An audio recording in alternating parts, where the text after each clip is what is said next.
안녕하세요, 호담입니다. 북클럽 포스트 백서 마지막 시간인데요. 제가 오늘 여러분과 함께 말하려고 하는 주제는 오래가는 북클럽의 비결은 무엇인가 입니다. 오래가는 북클럽의 비결이 무엇인지가 호스트들의 가장 깊은 고민이 아닐까 이런 생각이 들어요. 제가 이 시리즈를 쭉 준비하면서 그리고 여러 호스트들의 고민을 직접적으로 또는 간접적으로 받으면서 어떤 생각을 했냐면, 많은 호스트들이 막연함 속에서 정말 애를 쓰면서 좀 고통스러워 하는구나, 또 혼자서 참 고민이 많구나 이 생각을 했는데요. 우리가 고민을 할 때 그 고민이 길어지는 이유는 보통 기준이 모호하기 때문이에요. 그래서 저는 북클럽이라는 것에 대한 정의를 새롭게 내리면서 그 기준을 통해서 여러분들이 다른 다양한 것들을 해결하는 데 도움이 되고자 준비해 봤습니다. 제가 오늘 여러분과 얘기를 나누기 전에 페터 비에리의 책을 읽어드리려고 하는데요. 페터 비에리의 자기결정이라는 책입니다. 잘 보이시나요? 페터 비에리는 우리가 잘 알고 있는 리스본행 야간열차라는 책을 쓴 파스칼 메르시어의 다른 이름이죠. 그러니까 파스칼 메르시어가 필명이라고 할 수 있죠. 인간의 존엄과 자기 정체성의 문제를 다루는 책들을 계속 써왔어요. 여러분이 꼭 읽으셨으면 하는 추천 도서 중에 하나인데, 이 자기결정이라는 책은 자기 인식의 문제를 계속 다루고 있어요. 그리고 맨 마지막에 문화적 정체성이라는 챕터에서 깊이 있게 우리의 정체성이 최종적으로 나아가야 할 방향이 무엇인지를 제시하고 있습니다. 이 페터 비에리의 책들을 읽으면서 저도 제가 하는 일, 내가 앞으로 계속 추구해야 하는 철학을 다지는 데 도움을 많이 받았어요. 이 부분을 한번 읽어드릴게요. 살아가면서 경험을 겪는 사람은 우리가 문화라고 부르는 다의미적이면서 의미를 촉발하는 활동들의 복합적인 구조로 인해 큰 영향을 받습니다. 인간은 자연과의 관계, 타인과의 관계, 그리고 자기 자신과의 관계를 세우기 위해 이러한 구조를 만들어냅니다. 이러한 방향성은 우리의 사고뿐만 아니라 감정에도 해당하며 소망과 행위에 지침이 됩니다. 한 사람의 문화적 정체성이란 어떤 특정한 시대에서 이 짜임 안에 위치하는 장소를 일컫죠. 이 말이 어렵게 느껴질 수도 있는데요. 우리는 나와의 관계, 타인과의 관계, 이 사회와의 관계를 통해서 정체성을 점점 공고히 하고 확장해 나가요.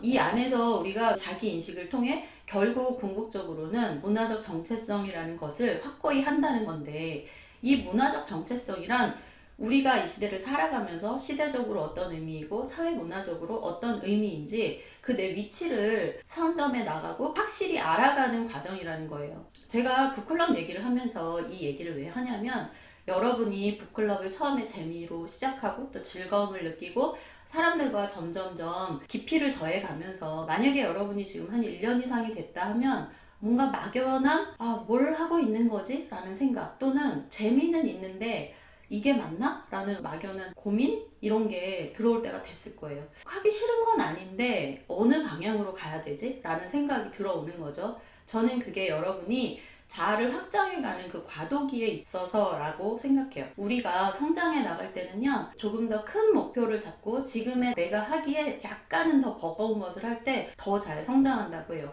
너무 큰 목표 말고 지금보다 조금 더 확장된 목표요. 제가 예전에 TV 동물농장 그런 걸 봤는데, 그 어떤 강아지가요, 자꾸 사료를 탁탁 치면서 먹는 거예요. 그래갖고 쟤는 왜 밥을 저렇게 먹지? 이런 걸 관찰하는 카메라를 찍었는데, 그 강아지가 주인 외출만 하면 자꾸만 이렇게 사료를 막 쳐가지고 막 달려가서 먹고 하는데, 전문가가 뭐라고 말했냐면, 이 강아지는 지능이 높은 견종이기 때문에 조금 더 어려운 과업 또는 어려운 놀이 이런 걸 자꾸 줘야 되는데 너무 편안하게만 해주기 때문에 우울증에 걸렸다라고 말을 해요. 조금 어려운 게임을 시키든가 좀 훈련을 시키면 굉장히 활발해지고 작은 성취감을 느끼면서 즐거움을 느낄 거라는 거예요. 저는 그게 인간에게도 너무나 똑같은 이야기라서 무릎을 탁 치면서 봤어요. 그러니까 사실은 너무 쉽게, 너무 부담이 없게 하다 보면 재미가 없고 매너리즘에 빠져요. 그리고 이걸 계속 해야 되는 이유를 못 느껴요. 왜냐면 우리 모두는, 지능이 어느 수준 이상인 동물들은 어려운 거를 해보고 그것 때문에 쾌감을 느끼고 그걸 통해서 자기의 존재를 확인하는 것에서 쾌락을 느끼거든요. 근데 그걸 주지 않으면 사실은 재미가 없어지는 거예요. 그리고 뭘 하는지도 까먹게 되죠. 제가 북클럽 호스트들의 질문을 받으면서 왜 그런 고민을 했냐 물어보면은, 또는 왜 그렇게 너무 자유롭게 했냐 질문을 해보면, 부담이 없으면 사람들이 즐거워할 거라고 생각했다. 그러면 더 잘할 거라고 생각했다. 라고 답변을 많이 들었어요. 저도 처음에는 그렇게 생각했어요. 그런데요, 우리가 이렇게 생각하면 어떨까요? 문화적 정체성이라는 것은 우리가 이 시대에서 정말 가치 있는 것을 위해서 그것에 내가 기여를 하고 싶어 하는 욕망이 생겨나기 시작했다는 걸 의미하거든요. 이런 북클럽에 오는 사람들이 전혀 아무 부담이 없기 때문에 오는 곳이라면 거기에 그 사람의 일상이나 물리적, 시간적, 또 정신적 가치를 투자하려고 할까? 그리고 부담을 지려고 할까? 부담이 너무 없기 때문에 어쩌면 가치를 투여해야 하는 그런 동기부여가 안 되는 걸 수도 있다는 거죠. 제 말이 꼭 맞지는 않지만 제 경험상은요, 부담이 있는데도 하려고 하는 사람들이 더 많은 가치를 부여하고 더 재밌어하고 그것을 더 열심히 하는 걸 봤어요. 제가 무료 북클럽도 해보고 유료 북클럽도 해보고 북클럽의 비용을 여러 가지로 변화도 줘보고 해봤는데, 사실은 콘텐츠의 가치를 이해하는 사람들은 그것에 투입되는 나의 비용이 얼마든 간에 그 가치를 잡으려는 그 마음을 확고히 하고 오래 하고 자기 도전적인 것에 점점점 적응하는 모습을 보이더라고요.